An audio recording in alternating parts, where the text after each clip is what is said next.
You are listening to the Visualising War and Peace podcast. With the help of a wide range of guests, we examine how war and peace are experienced in different periods and places, and we discuss the world-building impact which representations of conflict and its aftermath can have on us as individuals and societies. Hello, my name is Alice König, and I direct the Visualising War and Peace project at the University of St Andrews. I have two guests with me today, who are both involved in our newly founded Ancient Peace Studies Network, Professor John Hyland and Dr. Rhyne King. John is a professor of ancient history at Christopher Newport University, specialising in the history of Achaemenid Persia and its relations with classical Greece and ancient Anatolia during the 6th to the 4th centuries BCE. He's the author of Persian Interventions, the Achaemenid Empire, Athens and Sparta, 450 to 386 BCE, published in 2018, and co-editor of Brill's Companion to War in the Ancient Iranian Empires, published in 2024. And he also has a new book just out called Persia's Greek Campaigns, Kingship, War and Empire on the Achaemenid Frontier, published by Oxford University Press in 2025.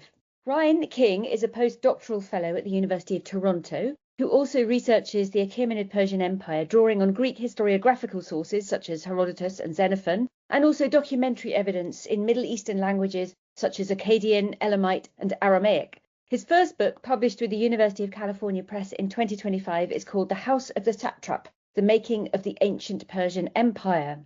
So between them, Rhyne and John both have huge amount of expertise in ancient conflict in ancient Iran, but they're also going to talk us through how peace was conceptualized, made and represented in ancient Persia in comparison with what we see in other contemporary cultures around antiquity. John and Rhyne, I'm really looking forward to picking your brains on this, but let me first thank you for taking time to talk with me today. And I want to welcome you to the Visualising War and Peace podcast. Thank you so much for having us. Yes, thank you very much for inviting me. So, John, could you kick us off with a quick introduction to Achaemenid Persia? How does it correspond geographically to Iran today? And how did the Achaemenid Persian Empire come into being? And also, how long did it last? Thank you. Happy to. The Persian Empire began with a series of expansionist military conquests in the 500s, or the 6th century BCE. It's associated with the career of a king named Cyrus II, or Cyrus the Great. And his kingdom had a core region in what's now the southern part of Iran, in the Fars province or near the city of Shiraz. Cyrus expanded and conquered other parts of the Iranian plateau, and then expanded west into Anatolia or modern Turkey in the 540s BCE. He conquered the city of Babylon, the great urban hub of the ancient Middle East, and the center of the former Babylonian Empire in the year 539. Cyrus's son Cambyses conquered Egypt in the 520s BCE, and then after a succession conflict that officially set up a new royal dynasty, the Achaemenid family, King Darius I expanded to India in the east and to parts of southeastern Europe and new territories on the African frontier in roughly the 520 to 510 period. The Achaemenid Empire then lasted for approximately 2 centuries, until it was subject to military conquests by Alexander III of Macedonia, who brought an end to the Achaemenid Persian dynasty around 330 BCE. Thank you. So lots of conquest and expansion both east and west until the Achaemenid Persian Empire was then subsumed, I suppose, by Macedonian power. Rhyne, could you fill out the picture a little bit more for us? So we've already heard of Cyrus the Great and Darius I, but could you identify any other key figures or events in Achaemenid Persian history just to help us get a sense both of its internal politics and its relations with other nearby states and cultures? Yes, of course. Besides these early kings that John mentioned, I think the king that most listeners will know is Xerxes, who is Darius's son and successor. Xerxes is best known in the classical sources, of course, for this failed invasion of the mainland Greek city-states. I'll now refer readers to John's new book for a Persian perspective on these things. So this invasion is 480, 479, and of course the Greeks successfully repel the Persian invasion. From a Persian point of view, another really important event from this big geopolitical level is Egypt successfully rebels from the Achaemenid Empire around 404. It probably takes a few years, but that's the traditional date. Egypt is really important from the Persian point of view because this is one of the richest regions of the empire and of the world at this time. So this is a huge loss from a Persian perspective. Eventually the Persians do reconquer it, but it takes about 60 years or so. The Greeks remain very important from a Persian point of view as well. The Persians intervene in the Peloponnesian War, and so this is quite an important event from both a Greek perspective and a Persian perspective. I will say another really important subject population that John already mentioned is the Babylonians. Along with the Egyptians, this is another very rich region of the empire, one that is very well documented. Other figures that people may know, we have several kings named Artaxerxes. So these are very long-reigning monarchs. In particular, Artaxerxes I, so in the mid-400s, is succeeded by another King Darius II, who's then succeeded by Artaxerxes II. Eventually, John mentioned this Macedonian invasion. The last Achaemenid king is a figure named Darius III, so he's also very well known from the sources on Alexander the Great, like Arrian and Quintus Curtius Rufus. So these are big figures that your audience might be familiar with. Thank you. And there's a sense there, I think, of over time, lots of shifting borders and shifting centres of power in this region. So, John, your research has focused a lot on war and imperialism in ancient Iran. Can you tell us a little bit about how war was conceptualized in Achaemenid Persia? Was it thought of as normal, as beneficial, as something to be avoided where possible? Give us a picture of habits of visualizing war in this culture and this period.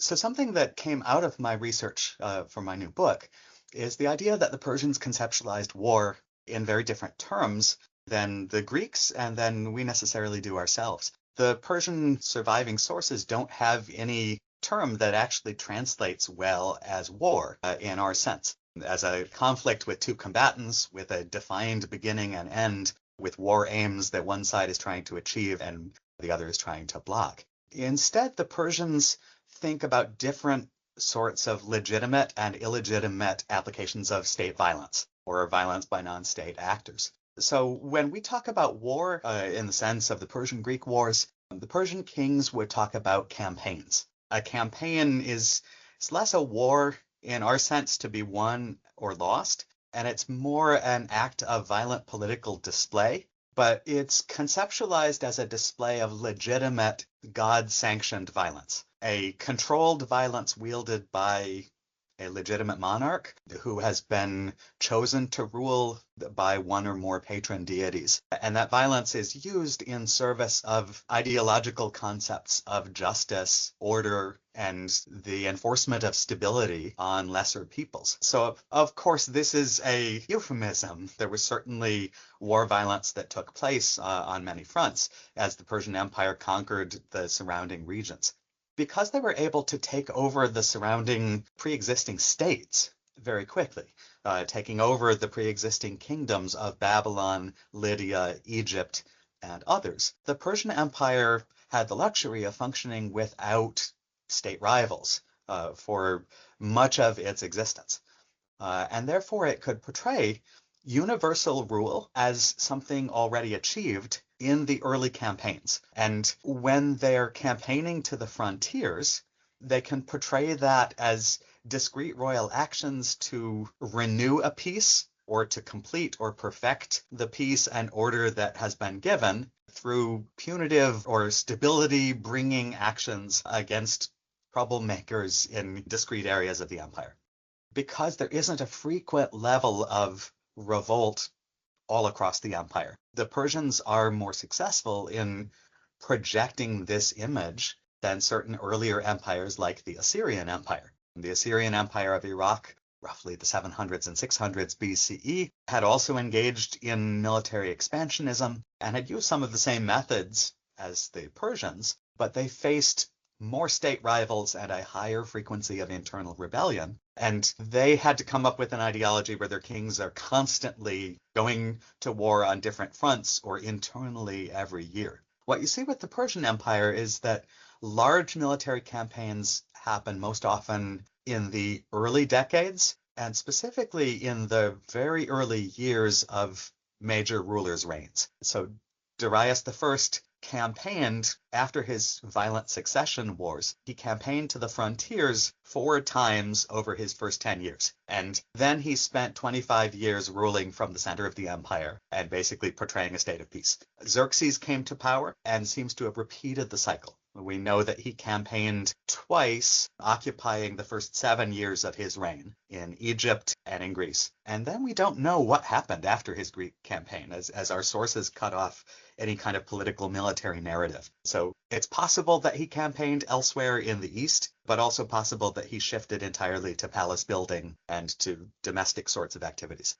Thank you. That's a really interesting analysis there, which actually got me thinking about the feedback loop between narrative and reality, the way in which the representation of different rulers' reigns and the representation of Persian power more generally was both informed by the regularity or not of different kinds of campaigning, but presumably also then shaped the regularity or not of different kinds of campaigning. And it's interesting to see those patterns where you've got initial bursts of campaigning in these early years of a new king's reign, and then a narrative as much as a reality of more stable times and more ruling in a consolidated fashion from the centre. And yes, interesting also, we might come back to the question of this relationship between justice, order and peace as we dig a little bit more into conceptualizations of peace. But Rhyne, I wonder if you can help us understand a little bit more about the sources that we have that we can use to build a picture of how peace relative to war was understood in Achaemenid Persia, and whether the sources that we have offer us insights into peace mainly as a political concept, perhaps as a moral concept, or indeed as something that's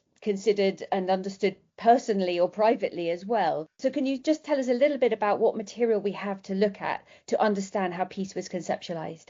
Absolutely. John, first of all, mentioned these Greek sources, which are fundamental for understanding Persian history. I think another big corpus for this is what we might call royal inscriptions and royal art. So these are inscriptions that are attributed to the Persian kings. They typically have formulas that says something like King Darius says, etc. These inscriptions are often trilingual in 3 languages. One of these is Old Persian. This is the ancestor of modern Persian or Farsi. Another is Elamite. This is a language I bet many people are not familiar with, but it's a language spoken for at least a couple thousand years in Iran prior to the Achaemenids, so it's a traditional language of Iran. And then the third language is Akkadian, which is the language of the Babylonians, but also spoken by at least some portion of the population in Western Iran for hundreds of years. These inscriptions give us insight into the worldview that the Achaemenid kings at least wanted to portray themselves. And from these, we can get quite a lot of, I think, very insightful information about how both war and peace are conceptualized. So a really enlightening quote from one of these, or our point of view, is one of 2 inscriptions that accompanies the tomb of Darius at a place called Nakhshe-Rustam. This is very close to Persepolis, which is where Darius builds a new palatial capital. Here we can see a number of interesting things. I'll just quote a couple portions of this. Quote, "A great god is Ahura Mazda, who created this earth, who created yonder sky, who created man or mankind, who created happiness for mankind, who made Darius king, one king of many, one lord of many." Maybe we should take a step back and explain a couple of these things, and John, you should feel free to chime in wherever you'd like. First of all, is this god Ahura Mazda. Ahura Mazda is the most important god of the religion we commonly call Zoroastrianism. There's actually quite a bit of controversy about applying this term to the Achaemenid period. But for our purposes, Ahura Mazda is one of a number of gods we know were worshipped in the Achaemenid heartland. But from the perspective of the Achaemenid kings, this is the one that comes up most often in the royal inscriptions. And so what we see in the beginning of this inscription is what we might call a myth of creation. And the creation of Ahura Mazda creates the earth, creates sky, but it results most importantly, I think, in Darius being the king. And I think this is fundamental for how we understand peace in the empire, which is that peace is a work of both Ahura Mazda and from Ahura Mazda a work of the king. I'd be curious what John thinks, if I may ask him. Sure, I would agree. I would add that it conceptualizes peace as the mission of the king and the goal of the king's legitimacy. But again, peace here is conceived in terms of the state of order and a return of justice. And a lack of justice and a state of violence among peoples, a mutual smiting, or literally in Old Persian, the verb is beating down between the peoples, is the way Darius portrays the world before he comes to power. And of course, he had come to power as a usurper who had killed a person who may have been the son of Cyrus or claimed to be the son of Cyrus, although Darius claims that he was an imposter and therefore deserved his violent death. So there's clearly some tendentious self-presentation going on in Darius setting up a vision that he is the only one chosen by God to bring about an end of chaotic violence and the stability that the God wants to see.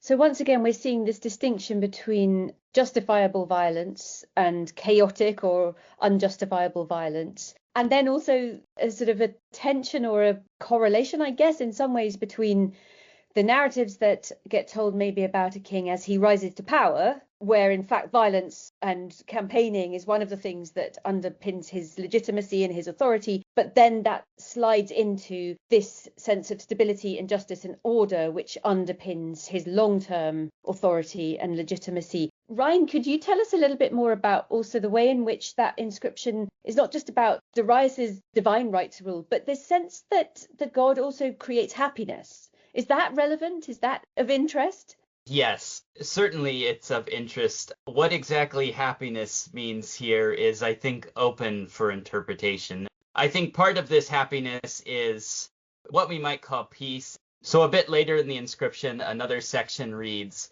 King Darius says, Ahura Mazda, when he saw this earth in commotion, thereafter bestowed it upon me, made me king. I am king. By the favor of Ahura Mazda, I put it down in its place. What I said to them, that they did as was my desire. And I think this illustrates really well what John was saying earlier. Before Darius comes to power, so we hear, the earth is in turmoil. And the making of Darius as king brings order back to the world. And I think this order is how we should interpret happiness, or at least a component of the happiness that Ahura Mazda creates via Darius.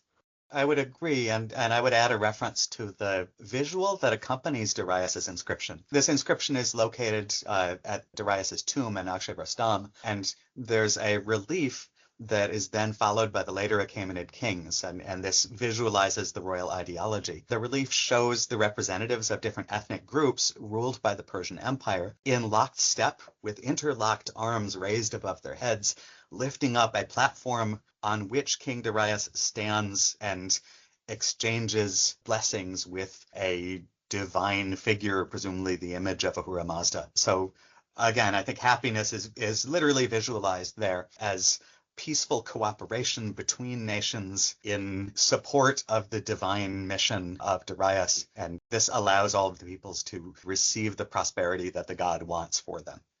Really, really interesting. And you've mentioned the visuals there, and Rhyne, you said that royal art is one of the great sources for our understanding of conceptions of peace. Is it true that, unlike a lot of ancient Assyrian art, Achaemenid art doesn't depict battle or war or campaigning very much? Is that true, or is that a bit of an urban legend?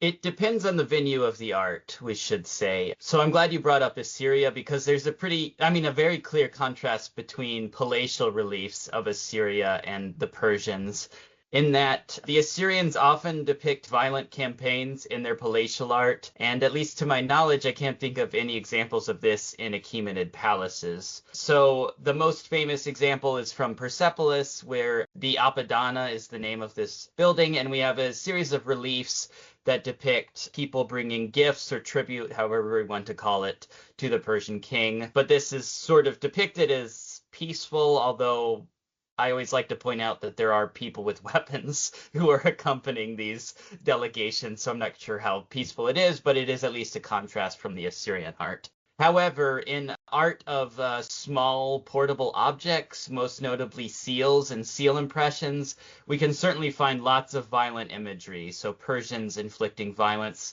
on other peoples, and here the weapons that people are carrying and the clothes they're wearing clearly identifies them as Persian versus others. So we can find Persians sort of conquering Greeks, but also Egyptians, Central Asian people. So in this small portable art, there is definitely depictions of state violence. So we shouldn't run away with the idea that it was a peaceful utopia in any sense, and that in fact the more public art, the large scale, I suppose, propagandistic art, for want of a better term, was the area where we most see these images of stability, order, justice, unity, as John outlined in those visuals that he talked about earlier. John, people do sometimes talk about the Cyrus cylinder as a source that shows that Achaemenid Persia was more peaceful than other ancient powers at the time. And even, you do find arguments that the Cyrus cylinder shows a sort of interest in human rights. Can you tell us a bit about that and what the Cyrus cylinder actually tells us about ancient Persian peacefulness? Absolutely. And I think this is a nice transition from the last question, because it goes to this disjunction between the lack of war imagery on the one hand, the lack of gory battle details on the one hand, and proclamations of peace and security and happiness for all on the other. But those proclamations of peace and happiness for all are backed by references to an enormous and ever-present, if peaceful, military force. In the later Persepolis palaces, you see the images of soldiers everywhere. There are hundreds upon hundreds of soldiers, often in group scenes, in reliefs showing them on parade, peacefully, but ever present. And this is something that also you can find glimpses of in the Cyrus cylinder, although we don't have this level of palace art surviving from what remains of some of Cyrus's buildings. We see this very interesting text. The Cyrus cylinder is created not in Persia, but in Babylon, and written by Babylonian clergy who are cooperating with the change of regime after Cyrus's conquest in 539. The text uses traditional Babylonian and Assyrian images of religion and kingship in order to portray Cyrus's conquest of Babylon as good for the Babylonians, as a benevolent act, which in fact was inspired by Babylon's patron deity, the god Marduk, the Babylonian creator god. The basic premise states that Babylon's king, Nabonidus, was abusing the rights of the Babylonian people and failing in his duties as a Babylonian monarch. And it claims that Babylon's chief deity, Marduk, took Cyrus by the hand and called upon Cyrus and marched at his side as he marched into Babylon. And it claims that as he entered the city, he entered without violence, and his army marched into the city, but did not sack Babylon, did not terrorize the Babylonian people. It is important to remember, though, that the text mentions Cyrus's army and characterizes it as enormous, as so large that it can't possibly be counted, and that the troops occupy the entire city and they're everywhere with their shields by their sides. So the image is one of a benevolent occupation brought on by the Babylonian deity themselves. It then goes on and it switches into the first person to have Cyrus speaking and showing that the Babylonians will be able to enjoy the fruits of their society and their regular religious tradition in peace and harmony going forward. Of course, this is a text that is produced in the interests of the conqueror and of the clerical elite, who are also the major landowners and political figures in the city of Babylon. We know that there was fighting before Cyrus conquered the city from another Babylonian text, the so-called Nabonidus Chronicle, which talks about a battle that Cyrus won before the capital surrendered to him.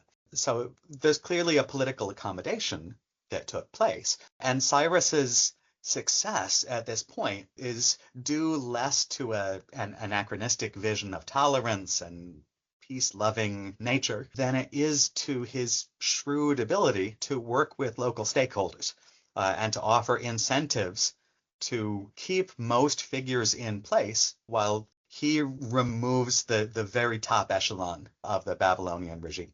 The idea that the Cyrus cylinder has anything to do with universal human rights is extremely complicated, and it owes something to biblical texts and something to Cold War politics and nationalism in modern Iran. You could spend an entire book, an entire course on this, but very briefly, Cyrus is also praised in the Hebrew Bible for his decision to allow a number of deportees from the kingdom of Judah who had been settled in the Babylonian kingdom to return and resettle their former royal city at Jerusalem. And as a result of this, Cyrus is later seen in a positive light as someone who patronizes and who allows the continuation of the Jewish faith tradition. In world history, this provides a positive image of the Persian Empire that was often set against the more negative image of Persian conquerors marching into Greece.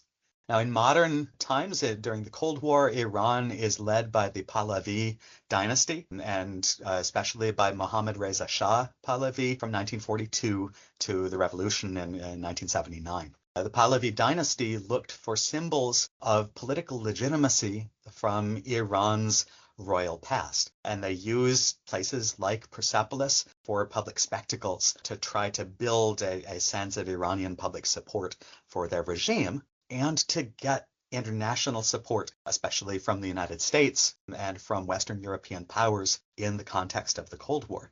During the 1960s, Mohammad Reza Shah was trying to raise his status on the international stage and trying to move beyond the image of pure dependence on the United States. The United States had helped him stay in power with a coup in 1953, but by the 1960s, he's trying to position himself as a legitimate world leader in his own right. It's in that period that there's a concerted effort by people working in the cultural parts of the Pahlavi regime to propagate the importance of the Cyrus cylinder. It's exactly in this period that the Kennedy regime in the United States is pressing the Pahlavi regime to improve its human rights record and to push back against the rumors that the Shah's secret police, Savak, are engaging in disturbing and violent activities against dissidents and intellectuals in Iran. So it's in that context that the Cyrus cylinder is put out to support a counter-narrative. And in fact, a fraudulent translation of the Cyrus cylinder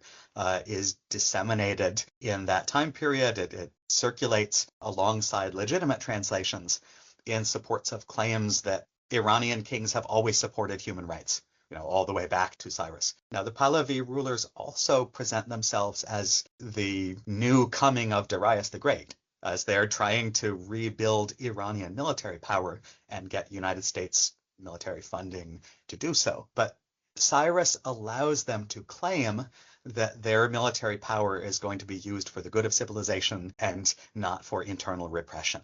The regime then falls in the revolution of 1979, but they were so successful in the messaging, which was picked up by their Western allies, that this narrative of Cyrus as the creator and protector of human rights outlives the Pahlavi regime. And it continues to this day in the Iranian diaspora and among opponents of the internal repression launched by the Islamic Republic.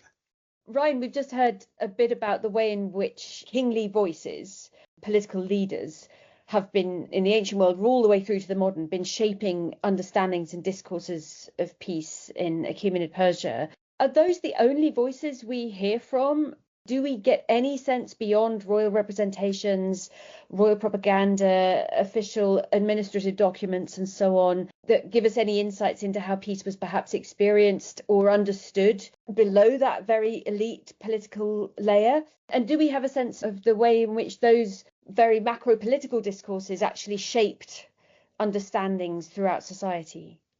Yes, this is a difficult but very important question, of course. There's a number of things you could point to here. The Persian court is very interested in disseminating its own ideas about the empire. So far, we've been talking about largely inscriptions and art from southwestern Iran, Persepolis, and places like that. However, we know that the Persian court was copying these texts and sending them out to various places. So, for example, the inscription that we typically call the Bisatun inscription is the inscription written by King Darius about how he came to the throne.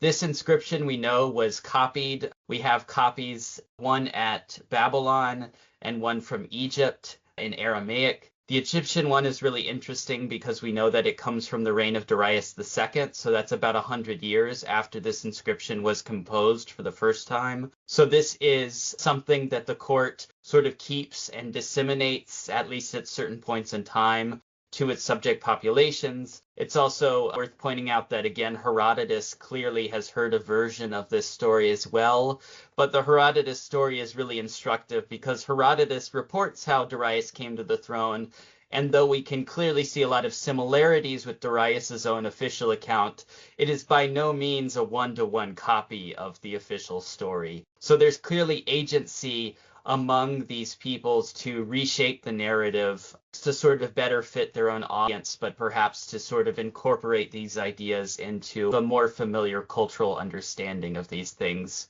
It would be sort of overstating the evidence to say that this idea of peace was completely communal. It is certainly, a lot of it is coming from the royal court, and I don't want to overstate the evidence in this regard.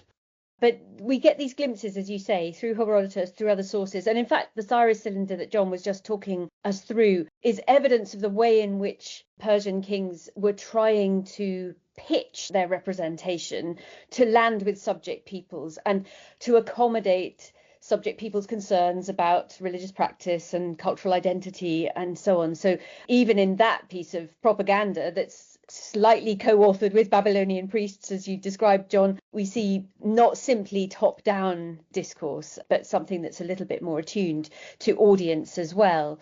So, John, Rhyne's just mentioned the Bisotun monument, and we've touched on some other inscriptions by Persian kings, including Darius I. Can you just talk us through a couple more examples? I know you've been writing about them recently, and the way in which they make correlations between peace and cosmic order, for instance, or indeed the way in which they actually incorporate religious belief in their conceptualizations of peace.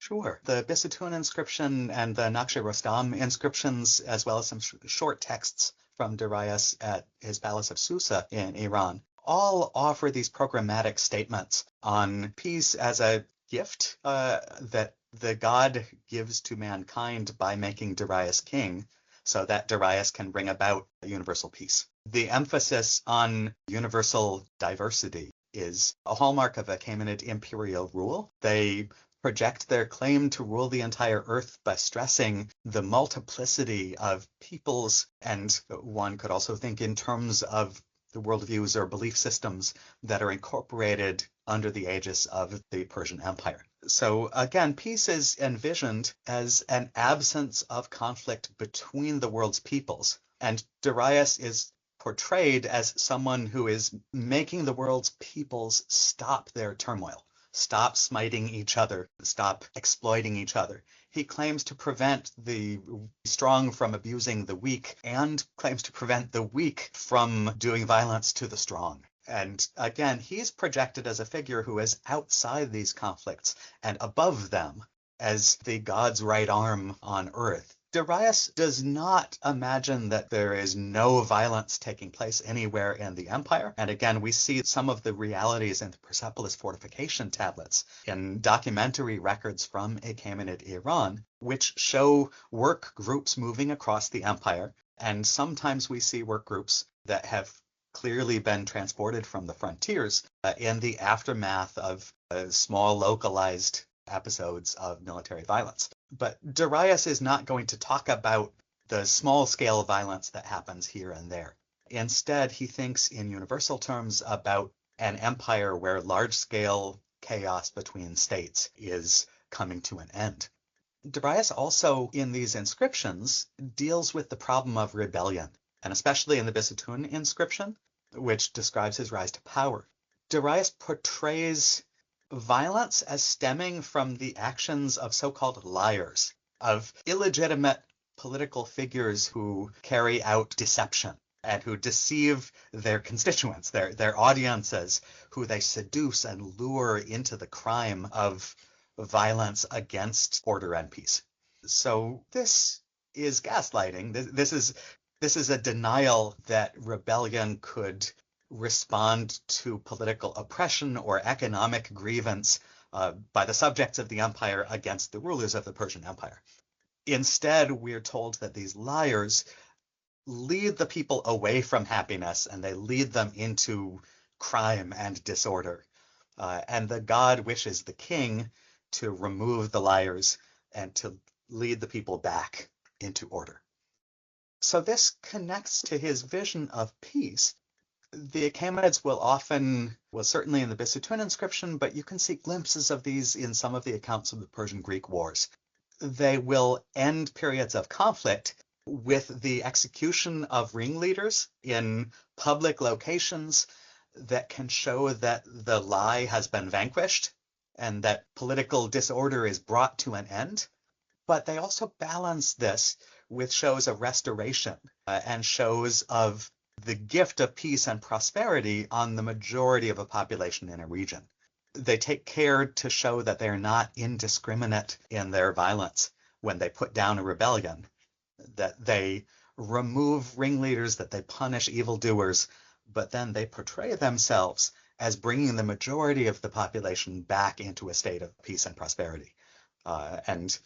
Even those who they might transplant from the Aegean frontier to Iran to new locations, they're going to provide them with seed grain and with occupations and with places to live. Presumably that experience must have been traumatic for those who went through it. But from a regime's perspective, they would probably frame even punitive deportations as a bringing the people back into a state of order and future prosperity. So again, I would stress that the inscriptions set up this idealistic vision of peace, which of course can conflict with the experience of war violence on the ground for its victims.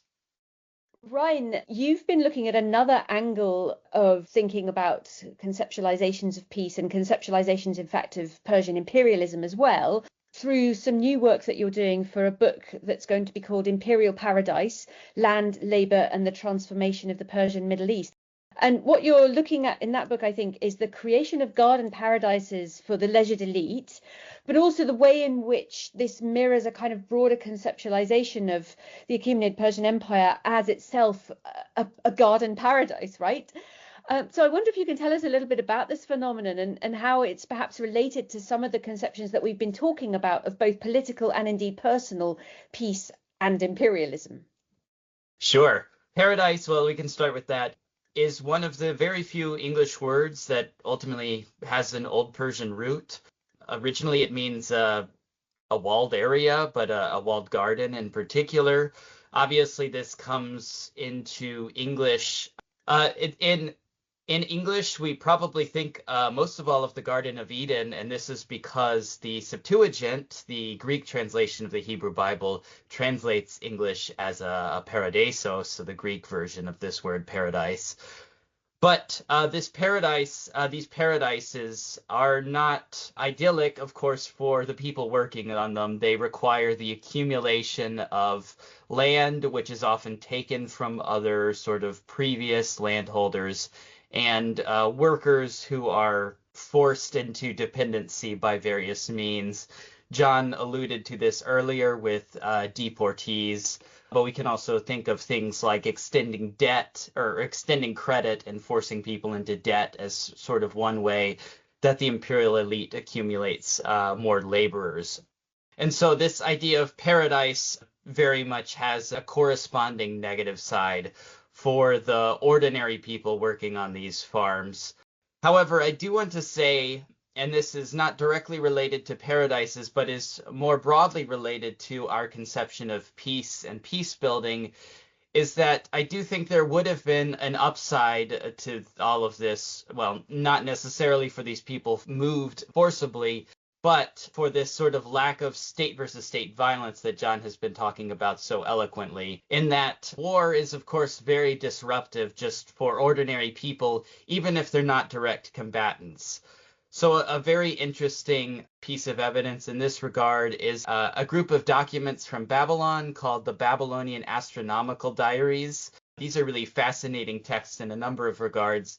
The purpose of these texts is to record the movement of the stars. They're written by the Babylonian priesthood. But in addition to this, they record a number of things, such as how high is the Euphrates River, but also what are the market prices for core commodities at Babylon.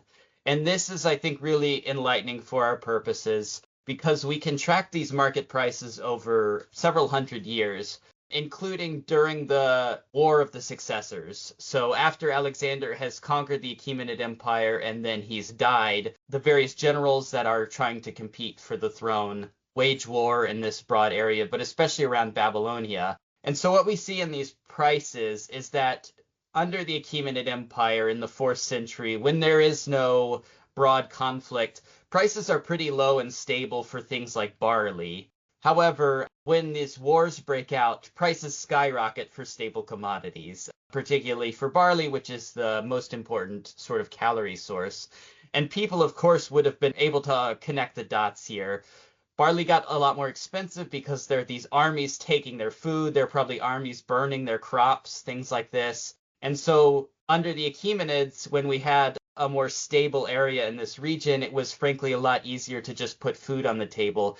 And this is something that ordinary people absolutely would have been able to perceive themselves.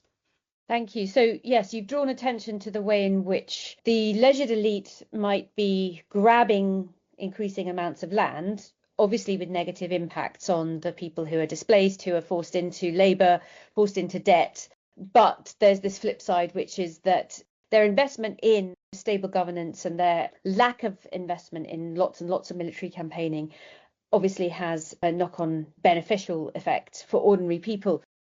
So just to come back to these paradises, they're not straightforwardly gardens, they're estates.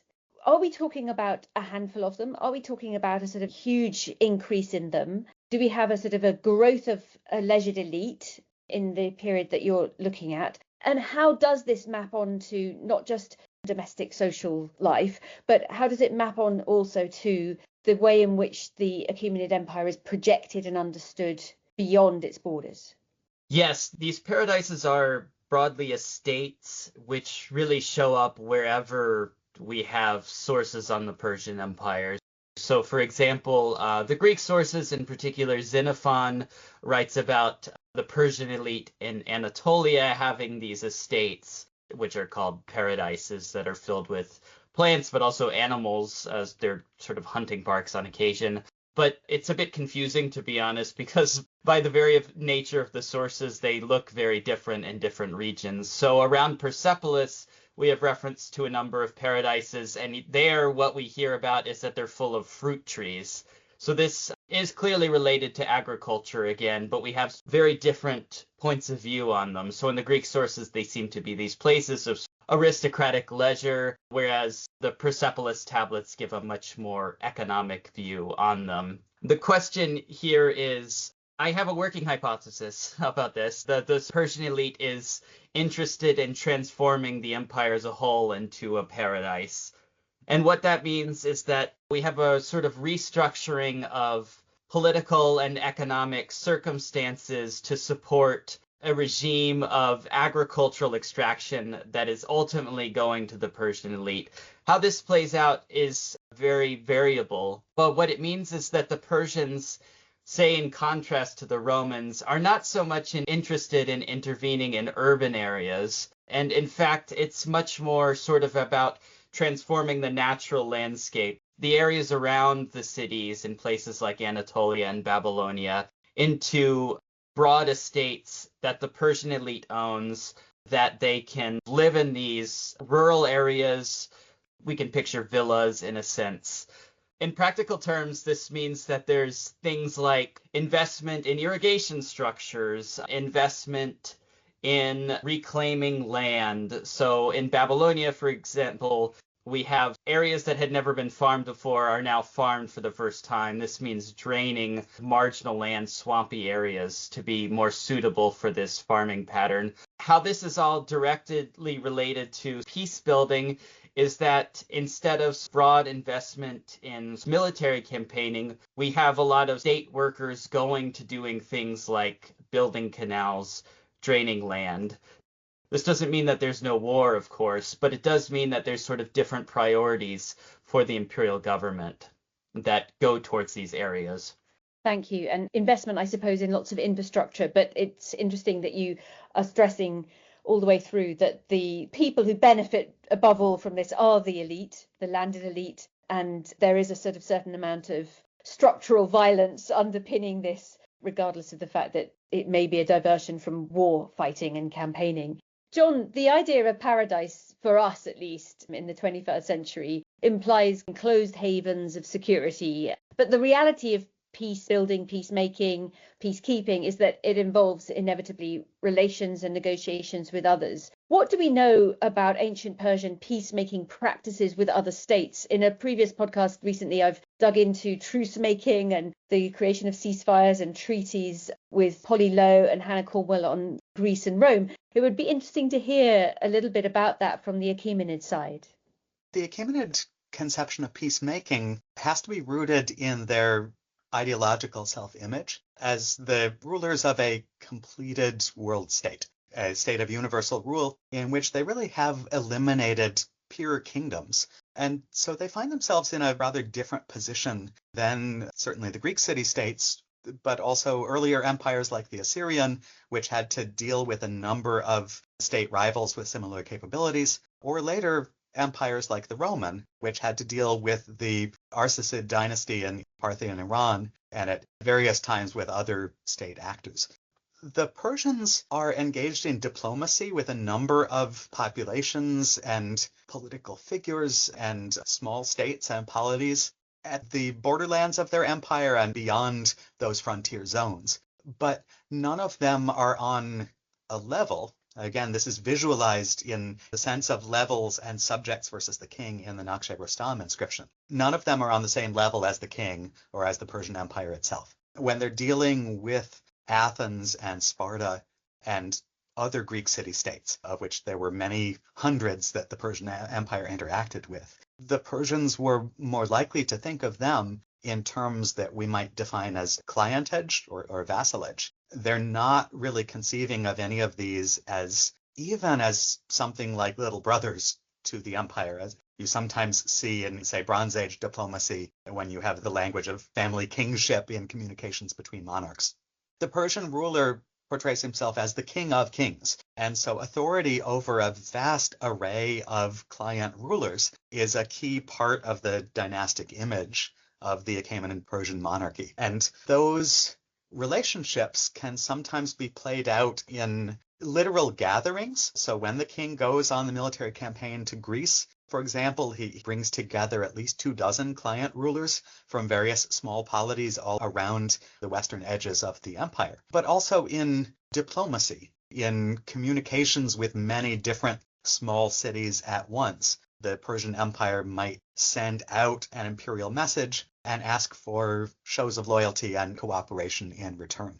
In the Persian-Greek campaigns, the Greek author Herodotus has these famous references to requests by Persian agents that small Greek cities give gifts of earth and water from their soil to show their loyalty to the Persian king. There's a great amount of scholarly debate about the exact religious significance that earth and water may have carried, but what is clear is that this was seen as a symbol of submission. The Persian kings can act on their communications with small Greek polities and then expect them to provide material aid to Persian diplomacy or Persian military efforts in that frontier zone. I argue in my new book that when Xerxes is marching into Greece, the diplomacy with these earth and water demands in advance of the campaign actually has very logistical and practical purposes. In that particular campaign, they're targeting Sparta and Athens, which have assembled this coalition of Greek city-states that don't want to cooperate with the empire. The Persian Empire is bringing along members of the former ruling families of Athens and Sparta, which they presumably intended to install as pro-Persian leaders if they were able to force those states into submission. Athens and Sparta had also killed Persian messengers who had come bearing these earth and water requests a decade earlier in 490 BCE. And so they are punished. In 480, when Xerxes comes, he does not send the messengers to Athens or to Sparta. He basically says they've committed crimes, they are outside the reach of imperial pardon, but all of the other Greeks are going to get the opportunity to signal their loyalty to the empire. Then over time, Persian communications and diplomacy change according to the circumstances. When Xerxes is returning back to the Persian Empire, after he has sacked Athens and punished it, but his navy has suffered an embarrassing defeat at the hands of the resisting Greeks, Xerxes then authorizes a peace offer to Athens, in which he says that they can still become a cooperating city of the empire, and he will give them land grants to reward them if they should cease their violence and opposition and accept royal authority. The exact framing of the diplomacy changes, right? They don't use the earth and water terminology anymore. And over time, we see different sorts of language, sometimes adapted from local Greek diplomatic practice, that the Persians will use when they communicate to the Greeks. So by the late 5th century and the 4th century, we see Persian Greek diplomacy starting to bring in Greek concepts like philia, or friendship, and autonomia, the power to engage in certain kind of self-rule without a foreign occupation. And the Persians are willing to bring in those Greek conceptions. We also see them in later peace agreements with Athens, say in the middle of the 5th century, and with Athens and Sparta and other Greek cities in the 4th century. We see them offering peace as a sort of negotiated gift that the empire can bestow on the Greeks. And the king may promise to refrain from future military campaigning against certain Greek diplomatic partners if they give signs of respect and acknowledgement for Persia's order in return. The Persian gift of peace can include territorial provisions if those are necessary to bring about a sense of stability in a particular region. And eventually we see the Persians saying that they are going to allow Greeks outside of Asia to be self-ruling or autonomous.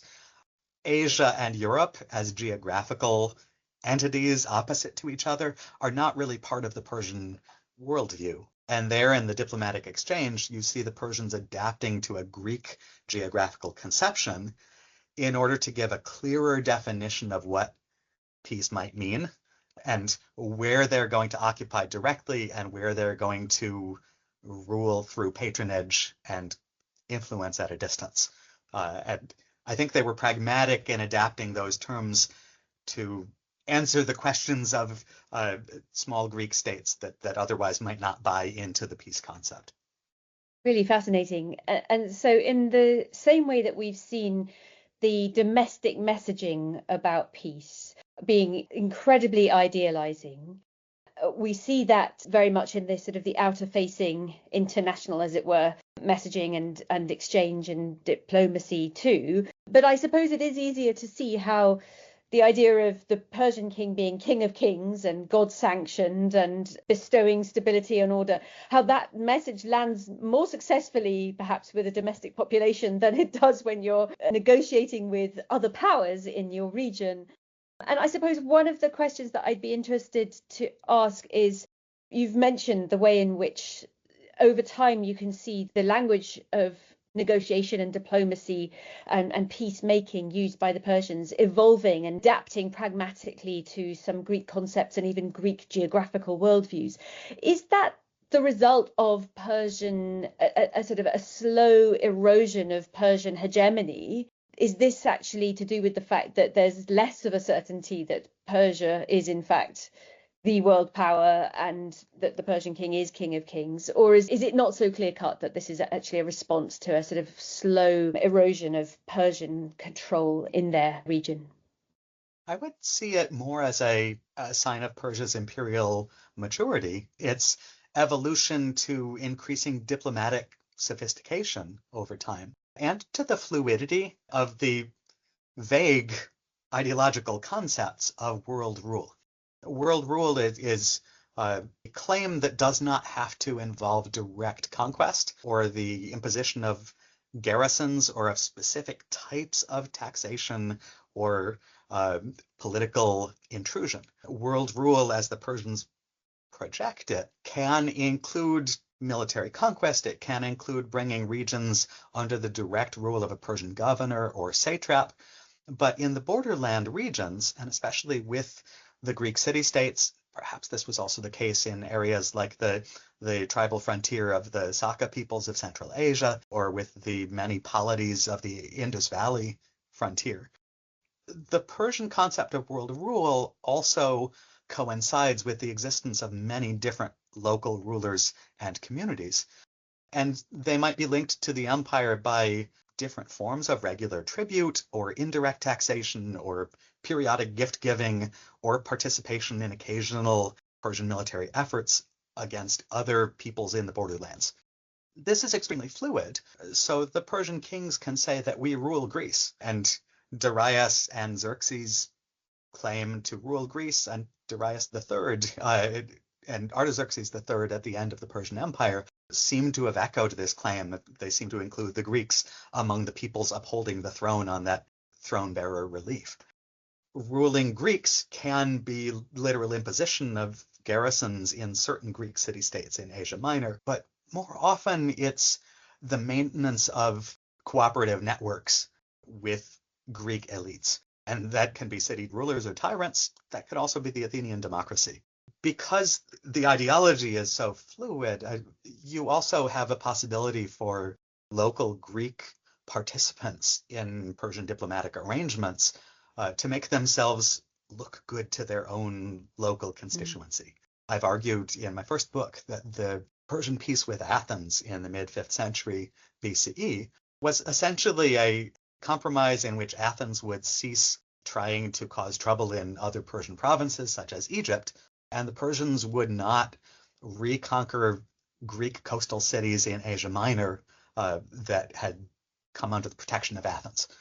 But both sides would engage in a mutually beneficial economic trade that could actually allow both sides to internally claim victory and prosperity, and they can claim that the other is no longer attacking them. Athens can say, we have defeated the great king, and he's scared to attack us again. And Persia can say the Athenians have stopped making trouble and are cooperating with our empire. We don't need to go and attack them because they've accepted. So we see this over time. You see a interest by many Greek cities in continuing the practice of accepting Persian patronage. After the Persians impose a king's peace agreement on Greek cities in 386 BCE, this basically allows Persia to arbitrate disputes between Greek city-states. And the Greek city-states, despite periodic outbreaks of war among the Greeks, they repeatedly re-engage with Persian diplomats and arbitrators almost every decade until Alexander's conquest. When the Persians are resisting the Macedonian attack on the Persian Empire, they actually have some success in the first years of Alexander's invasion in appealing to Greeks to return to the terms of the king's peace. Many of the Greek islanders in the Aegean support Persian naval counterattacks on the grounds that Persia is trying to give them stability and protection from predatory behavior by would-be Greek hegemons. So I would argue that really until the end of the empire, when we see many Greeks fighting in the Persian imperial forces against Alexander, when we see the Greek city-states of Thebes and Argos from mainland Greece contributing forces to help Persia reconquer Egypt around 340 BCE, we see that the Persian Empire remained in a state of diplomatic strength and maturity, and that its peacemaking abilities and its flexibility in relations with this multiplicity of small states at the margins was one of the strengths of the empire till the very end, until the military defenses collapse against Alexander's attackers. Thank you. That's a really nuanced picture there, this combination of very high-level idealizing conceptualizations of Persian rule, which are, as you say, adaptable to all sorts of different contexts and fluid and evolving and responsive, But Ryan, just to come back to you and this connection to thinking a bit more about the modern world as well, how do you think Achaemenid ideas of peace and peace building challenge modern assumptions about peace and peace building today? And the things that we've been talking about the tight relationship between ideas of world rule, king of kings, the gift of peace, it's a very top-down kind of gift. How does that help us think through modern concepts of peace and peace building today? That's an interesting question. There's a number of things we could point to here. I wanted to pick up an idea that John alluded to earlier, which is this idea that peace is achieved through sort of networks of relations. And I think this is a really interesting idea that challenges our modern conceptions of peace too, in that the Achaemenid way of sort of networking with other communities is inherently non-territorial, which is very different from the modern world in which we draw very hard borders. But the Achaemenids, I don't think at least, would have conceived of sort of the limits of their empire with such hard lines. It's more about communicating with other political communities. And so this is quite different than modern conceptions. That's a really interesting point there. Yes, that different understanding of hard borders. And I think you're right. We have a lot to learn when we think about networks of relations across antiquity.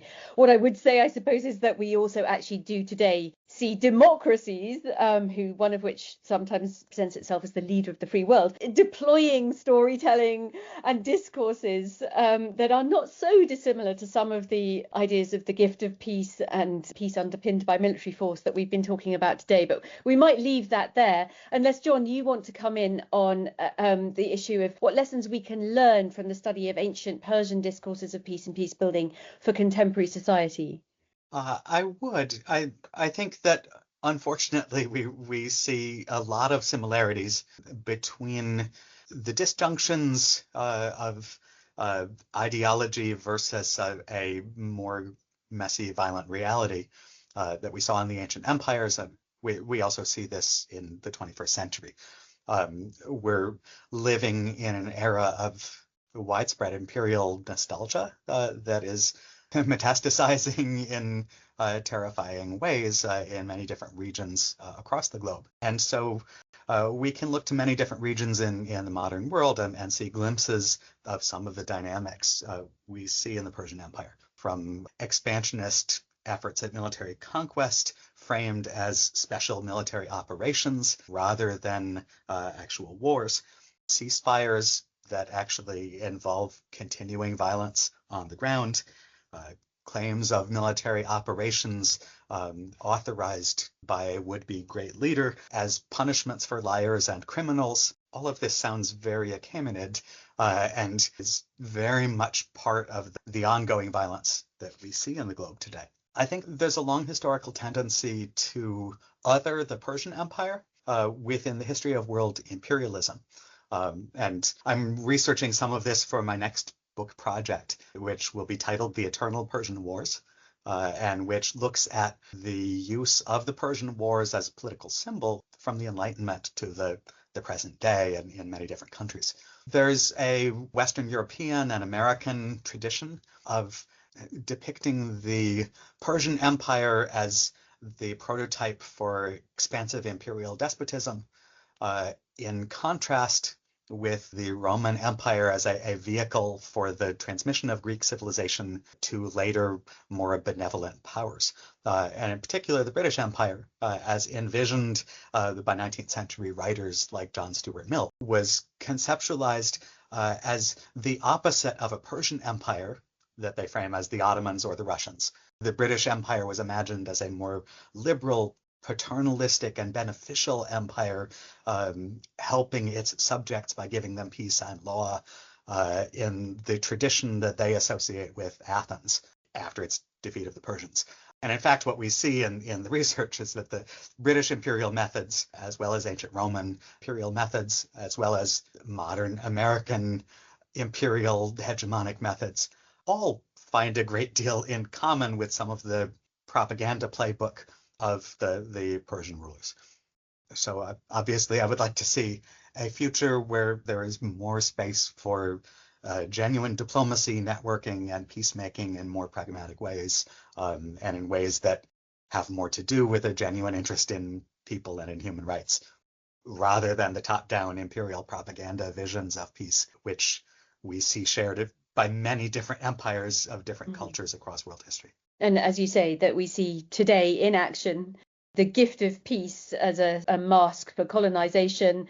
What both of you have done for me today is really convince me that there is a huge amount more to be done, but a huge amount already to learn from the Achaemenid Empire, from ancient Persian concepts and discourses about ancient peace and peace building more generally, and also modern equivalents as well. So thank you both very much for a really fascinating conversation. I've learned a huge amount, and I've been really fascinated by the material that you've talked us through. And it's a really fantastic contribution to our ongoing set of conversations that we're having with experts from all around, from different ancient cultures, giving us insights into this complex range of conceptualizations and practices around antiquity. So thank you both very much. Alice, thank you so much for having me. Ryan, it's great talking with you. Yes, you too, John. And thank you also to you, our listeners, for joining us again. We have more episodes coming up as we continue to explore different visualizations of both war and peace in different contexts. So please keep tuning in. If you would like to support our project, please share our podcast with others in your networks. And if you'd like to join the conversation further, you can follow us on social media. Just search for Visualising Peace, or get in touch directly by emailing us at vispeace@standrews.ac.uk. Our theme music was composed by Jonathan Young. The show was mixed by Zafir Gertin. Thank you for listening.